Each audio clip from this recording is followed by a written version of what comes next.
Usai menghadiri sekaligus memandu acara penyerahan kios portable Marbot Mart kepada DKM dan Marbot Masjid An-Nikmat di Jalan Raya Tajur Kota Bogor oleh Kapolresta Bogor Kota, Kombes Polisi Susatyo Purnomo Condro, presenter kondang Ramji menyampaikan apresiasinya atas langkah yang diambil jajaran kepolisian dan Polresta Bogor Kota. Ramzi menilai program Polisi Sahabat Marbot merupakan langkah positif yang dilakukan institusi kepolisian.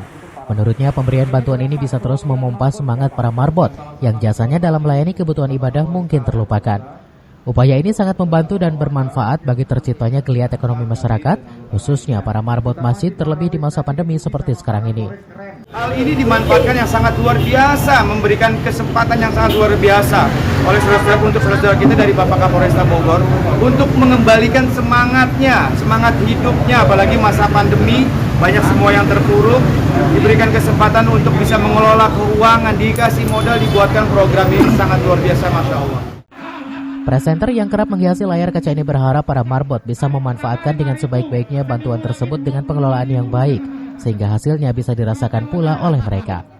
Dari Kota Bogor, Herman Bons melaporkan.